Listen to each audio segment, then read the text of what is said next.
Assalamualaikum warahmatullahi wabarakatuh. Selamat datang kawan-kawan semuanya di channel Ngobrolin Horor. Masih bersama kami berdua, ada Biru, ada Bro Ayung di sana yang mau berbagi kisahnya ke kawan-kawan semuanya. Tapi sebelum kita ke Bro Ayung, kami mau mengucapkan banyak-banyak terima kasih. Terlebih dahulu ke kawan-kawan semuanya.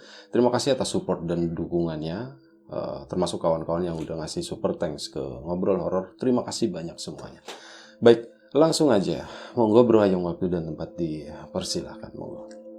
Baik, terima kasih Mas Biru atas kesempatannya. Seperti biasa aku mau nyapa kawan-kawan ngobrol dulu ya.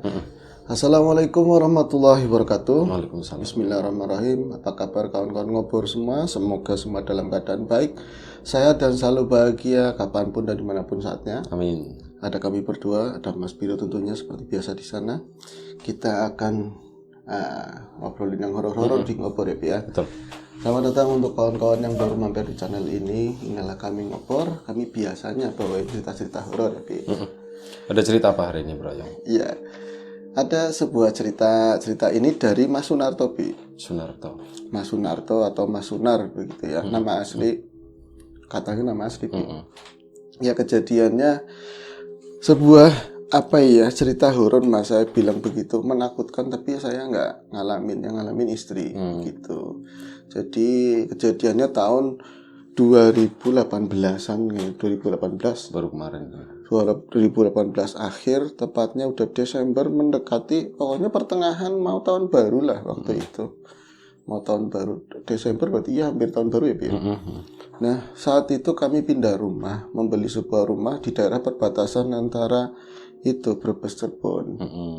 Nah, waktu itu sebenarnya sih pengennya saya gitu sebagai suami, gak usah buru-buru. Ini rumah baru dibeli, belum dirapi-rapiin yang lain-lain. Orang masih kayak rumah dulu lah, seperti itu modelnya. Cuman cukup nyaman sih. Tapi istri memaksa untuk pindah saat itu juga. Saya punya anak, ini kata Mas Sunarto ya. Saya punya anak satu namanya Tiara, baru 4 tahun. Lagi lucu-lucunya, cantik Mas. Ya setidaknya menurut saya lah seperti itu. Nama panjangnya Mutiara ya. Mutiara, manggilnya Tiara. Nah, saya punya istri satu, tadi ya belum diomongin. Istri itu memaksakan untuk pindah saat itu juga. Menurut istri, Losari ya, daerah Losari situ. mungkin Losari, Bi.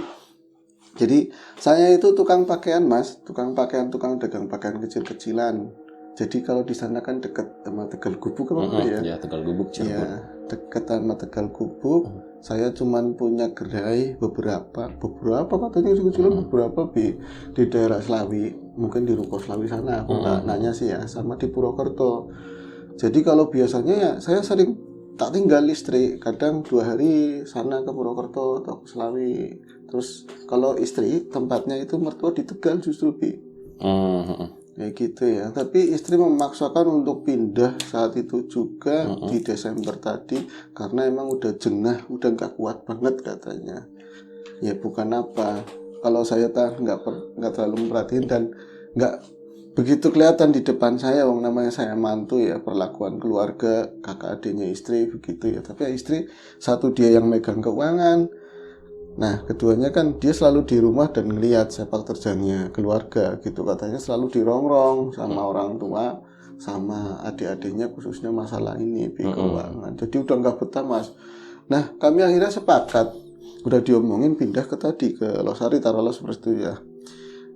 Nggak ngomong-ngomong sama keluarga, bener-bener kayak di surprise begitu. Soalnya apa, kalau dipersiapkan nanti nengokin ke sana dulu rumahnya nanti ketahuan. Jadi benar-benar mau menghilang kayak gitu loh. Untuk sementara Kabur gitu. untuk sementara. Ya pas hari H itu pas pindahan, berdarah air mata orang tua. Kata saya sih ya tersentuh juga, teman kayak istri. Alah bayak kayak gitu, buaya apen-apen pura-pura itu.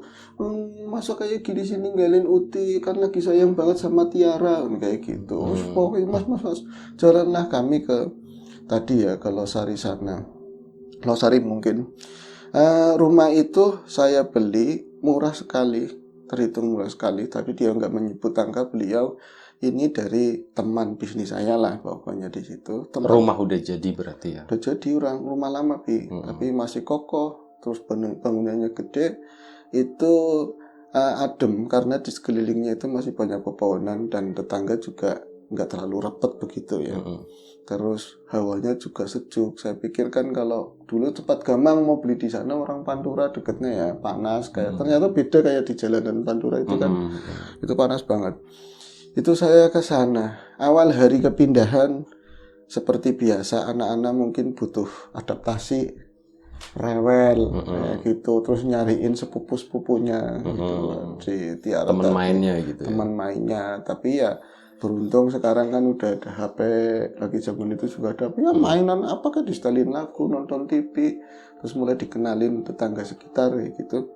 Akhirnya 1-2 hari udah mulai anteng dan saya udah mulai siap buat nunggalin istri kayak kemarin-kemarin 2 hari 3 hari di sana di Purwokerto misalnya seperti itu Mas. Nah untuk nemenin istri karena memang ini tempat yang baru, ada tetangga namanya Wak Simah, ibu-ibu tua. Dia itu ewang-ewang dan saya dapat petunjuk tadi yang dari jual rumah ya, yang perantara jual rumah. Itu kalau jenengan butuh tukang ewang-ewang, Wasimah nggak apa-apa, bantuin isu-isu, nemenin istri. Akhirnya saya sering tak ngomong sama Wasimah buat nemenin istri, tapi kalau malam pulang, kalau malam pulang memang rumahnya deket sih. Semua berjalan dengan teratur seperti harapan kami, walaupun telepon sering bunyi. Keluarga istri gimana sih sebenarnya apa nggak pernah digubris sama istri dan saya mau ngangkat jangan mas gak usah kayak gitu kata istri. Nah malam itu adalah hari kelima saya pindah dari rumah tersebut. Oh ya sebelumnya ada acara selamatan di sini, ada yang penting soalnya pada acara selamatan pindahan rumah tadi untuk ngawali kami tinggal di sana kan selamatan undang tetangga beberapa Pas acara bubar, ada seseorang mas, badannya gede, kumisnya ireng ini, kumisnya gede banget. Itu ngomong sama kami, ya saya tepat di depan mata saya sih sama istri ya, mas hati-hati, moga-moga betah ngomong kayak gitu. Orang yang badan gede itu. Iya, tapi nadanya kayak dia tuh kayak mau nyampein sesuatu yang gimana, nggak enak nadanya gitu kan. Terus pas dia berlalu bawa snack lah keluar.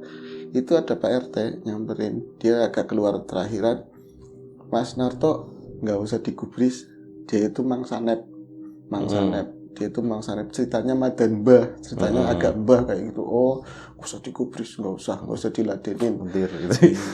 Kayak gitulah. Akhirnya ya udah kami tenang lagi. Nah tadi ya di hari kelima saya itu ada di Purwokerto, tiba-tiba istri ditinggal sana. Istri ditinggal sama anak karena sore kan itu pulang yang tukang rewangi gitu ya, yang bantuin pulang Wak Simah. Tiba-tiba saya bilang tiba-tiba karena istri nggak pernah telepon selarut itu, paling dia juga termasuk orang yang cepat tidur, habis isya jam 9 lah paling mentok dia tidur, jam 11 itu telepon saya, 11 itu telepon saya terus ngomong, Mas, aku itu takut banget, wedi banget, takut banget. Takut kenapa? Tumben-tumbenan kamu kayak gitu. Saya tahu istri penakut, tapi nggak pernah seperti itu, Nah, takut kenapa? Wasimah tadi siang cerita, katanya kayak gitu. Di sini, di belakang sering ada makhluk, ngeliatin, nampakin. Itu laki bini lah, suami istri perempuan, tapi badannya itu katanya penuh lumpur.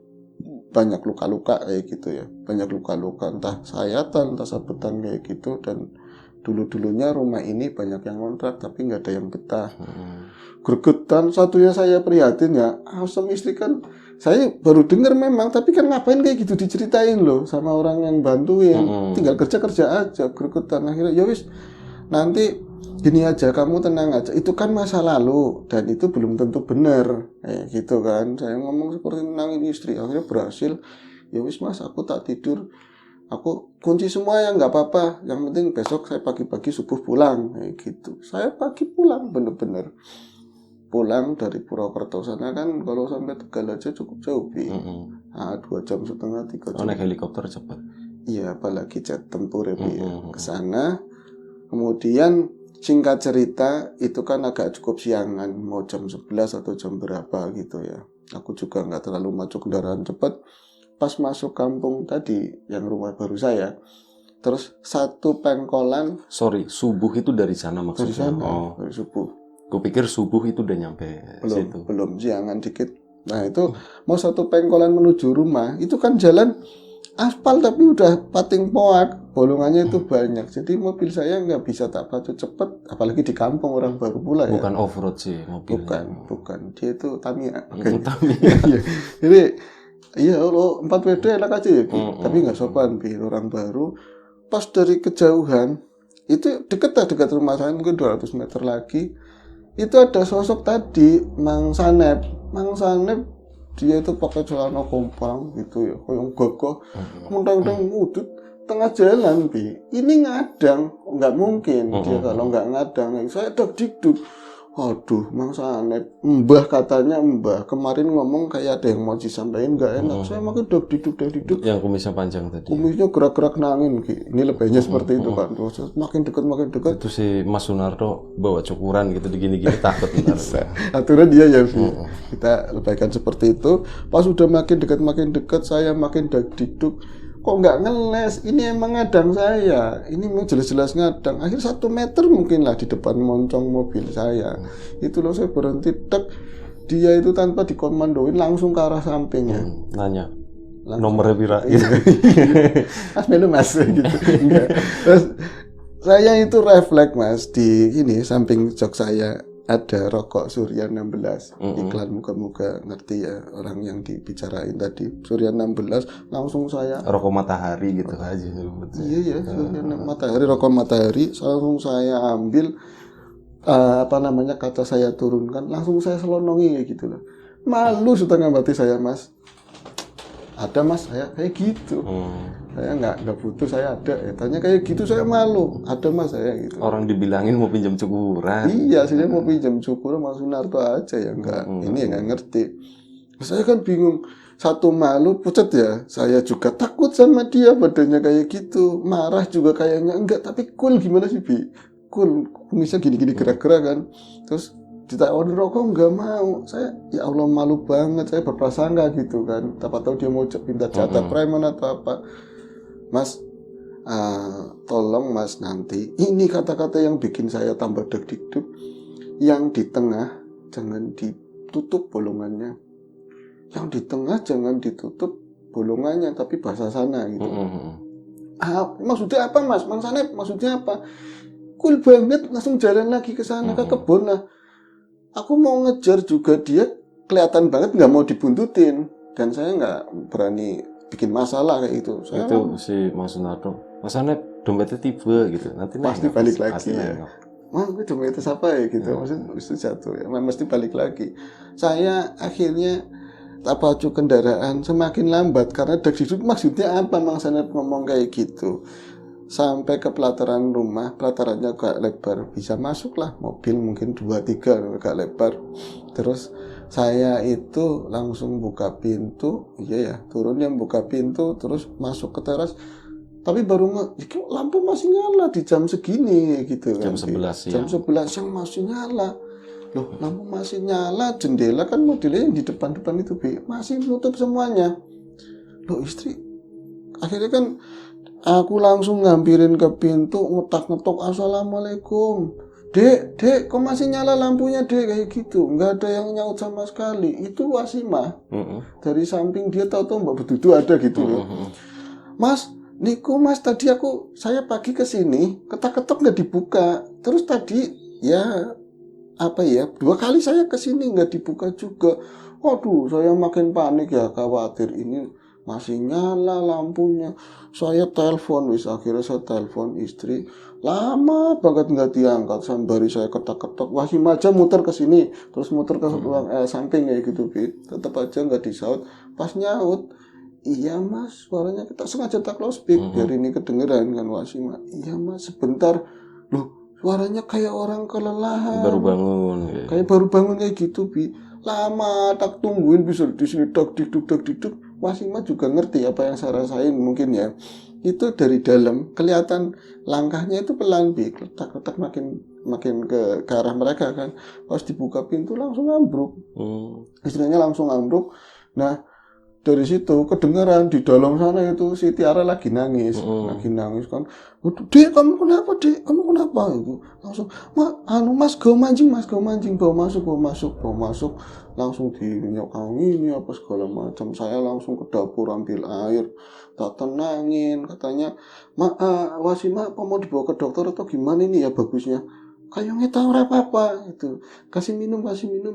Itu sebentar, udah bisa udah bisa duduk dan istri mau cerita sesuatu, dia pucat dingin kayak gitu kan, dia mau cerita sesuatu, saya tahan, kamu nggak usah cerita dulu, yang penting kamu sehat.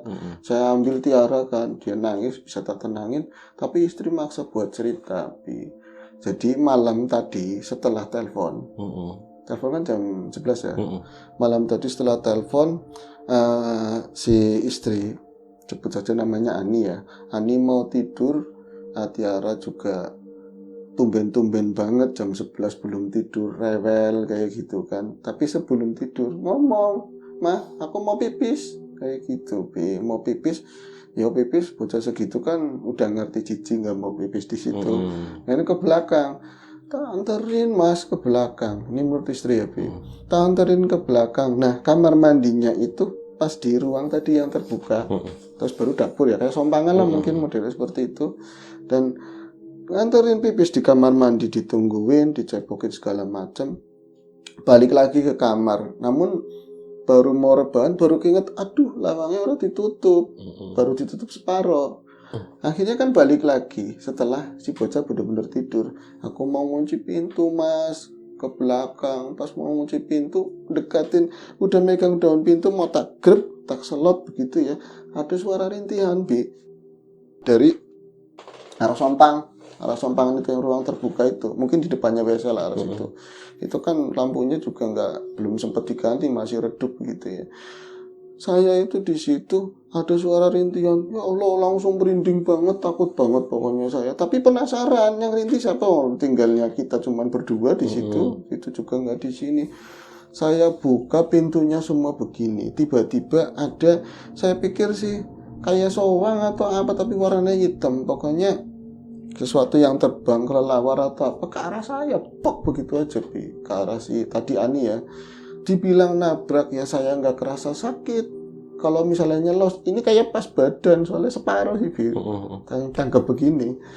Tapi kok pas dia itu nabrak, saya mbok kayak los kayak gitu, rasanya mbok los kayak gitu. Ini apa? Saya nyariin ke belakang juga nggak ada benda yang tertabrak atau apa.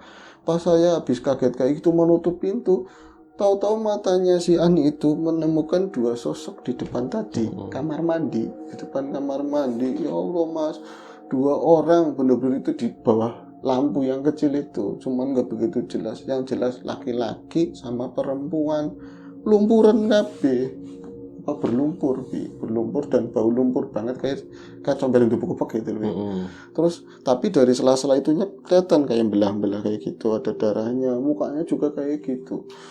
Walaupun sekilas saya takut banget, tapi bisa seakan-akan ngelihat, entah batin entah apa ya, saya bisa ngelihat matanya itu seolah-olah marah tapi juga sedih, Saya langsung tutup pintu, jebrek kayak gitu. Tapi pas lagi nutup pintu, mendadak kayak lemes, ambruk di situ si Ani ngomong ambruk di situ. Itu si bocah dengar, padahal mungkin baru tidur ayam, itu ditarik-tarik sama anaknya nangis, anak kamu nangis, si Tiara nangis. Akhirnya saya pingsan enggak, pokoknya saya lemes banget. Saya berusaha berdiri sampai ke kamar, Tiaranya malah nangis. Tapi saya mikirin yang di belakang kayak gitu kan, apa ntar masuk atau apa, tadi bener yang saya lihat apa enggak. Terus akhirnya bocah tak tenangin supaya bisa tidur, padahal saya udah gak karuan banget badannya. Pas bocah tidur, saya ikut ambruk tidur. Ya sampai pulang kayak gitu, Akhirnya pas istri udah baikan, udah ditenangin, setelah cerita tidur lagi, terus nanti niatnya kalau sorean dikit ada mau ke dokter kayak gitu kan. Pak tadi Mas Sunarto penasaran sebenarnya apa sih di mana kayak gitu, kira-kira istri yang diceritain semalam kok serem banget modelnya kayak gitu. Tahu saya itu keluar ke pintu, berarti pembatas antara ini sama dapur ya, tadi sompangan. berarti istri ngeliatnya di sini depan kamar mandi itu dua, yang satu buat mandi, satunya buat boker ya Bi. Nah saya itu selama beli rumah itu ya kan belum lama, mungkin baru setengah bulanan, nggak pernah neliti rumah itu bener-bener gitu ya, satu-satu itu tak teliti Mas, sekelilingnya, terus lantai itu kan kayak plesteran, terus banyak kayak tampian gede-gede, mungkin dulu orang jualan kerupuk atau apa yang dijual dikeringin di situ Bi. Terus tapi dia numpuk di sebelah sudut sana, terus ada dapur, ada luwengannya juga gitu ya. Saya ada nangkap sesuatu yang aneh sebelah pojok, sebelah kiri sana dekatnya tembok itu. Ada plesteran yang warnanya berbeda. Jadi warnanya itu agak gelap. Ini bundar mungkin 70 atau 80. Ini diameternya agak gelap. Nah di tengahnya ada botol sarden. Ada botol sarden udah keropek-keropek kayak gitu Bi. Saya deketin itu. Nah saya baru ini plesteran satunya udah merudul, ini agak bener itu. Mungkin campurnya lebih bagus gitu kan. Saya deketin, saya ambil tutup itunya, tutup sardennya. Ternyangkol, ada yang nyangkol Bi. Ternyata di situ ada pipa begini Bi, pipa ngadeg ya, sekitar dua ruas. Tapi udah banyak karatan, bahkan atasnya itu udah nggak membulat sempurna lah ya gitu. Pas saya ambil begini, kayaknya pipa apa ya di sini? Sumur. Mungkin sumur. Dia langsung keinget omongannya Mang Sanet. Jangan ditutup. Jangan ditutup lubangnya, katanya kayak gitu. Tiba-tiba saya ingat Mang Sanet, dan di situ perasaan saya tambah deg-deg. Tahu hubung-hubungin sama makhluk yang tadi. Jangan-jangan sumur, masa lalu pernah ada apa-apa. Saya udah mikirannya ke situ. Akhirnya pas lagi saya deg-deg kayak gitu, saya ngelihat kayak ada gala kecil, itu bekas pancingan atau apa di situ, tapi masih kuat lah dari bambu. Saya grok Mas, ini grok, itu serong gitu kan, bolong. Itu kayak keluar bau lumpur yang gak enak dari dalam, keluar bau lumpur sama hawa atis kayak dingin, kayak nabrak hidung saya lah begitu. Pas itu kayak kaget banget, ternyata Pak Simo di belakang saya. Langsung nengkene jebule gawe ini. Oh ternyata itu nutupnya di sini. Dia juga baru ngawasi.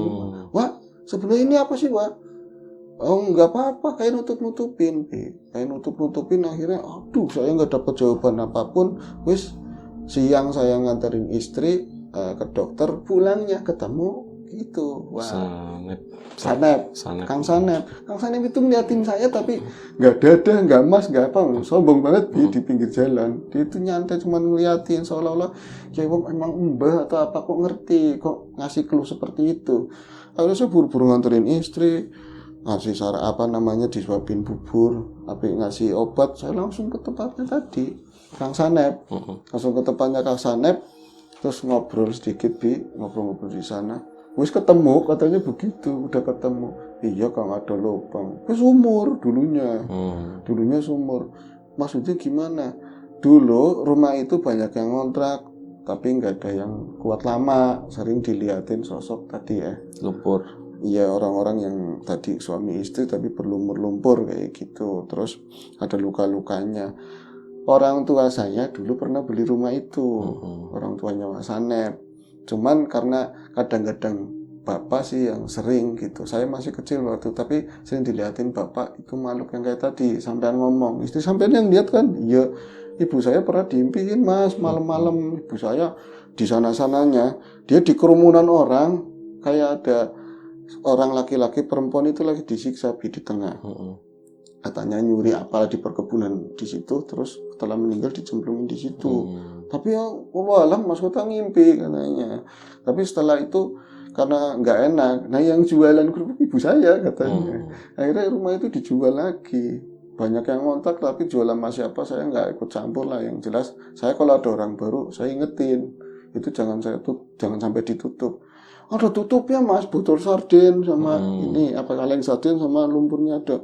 Oh ya wis Mas, ya wis nggak usah dipanjang-panjangin. Akhirnya setelah saya dapat tadi ya berita dari Kang Sanep, saya pulang lagi, saya kompromian sama istri. Istri bukan kesana tambah sakit parah berberkan sakitnya. Saya ke dokter, jawabannya ada sakit ini sakit itu, nggak jelas. Tapi saya nggak senang ke spiritual atau apa, nggak senang. Saya pokoknya apa jangan-jangan bagusan di Tegal aja ya sama orang tua. Istri tak tanyain cuma nangis, iya kali saya punya salah sama keluarga gitu. Akhirnya kami pindah lagi ke Tegal. Pindah lagi ke Tegal, dinilai istri kok 1-2 hari kayak emang sehat waras sih gitu. Ya aku senang emang lumrah mungkin ya keluarga kayak gitu. Saya juga harus bantu. Tapi emang kadang-kadang keterlaluan. Cerita itu udah berlalu sekitar dari 2018 sampai 2 bulan yang lalu, Bi. Berarti udah lama sekali ya. Saya ketemu sama seseorang nggak sengaja dan katanya itu orang itu paham tentang hal seperti itu.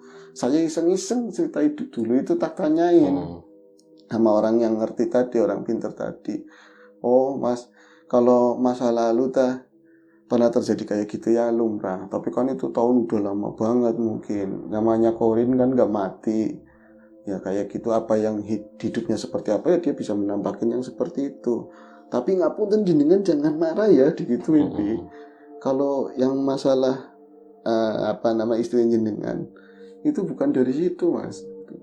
Ya saya maksa buat terus terang sih itu. Saya nggak bakalan marah. Itu ternyata Bi katanya kiriman mertuanya sendiri Bi.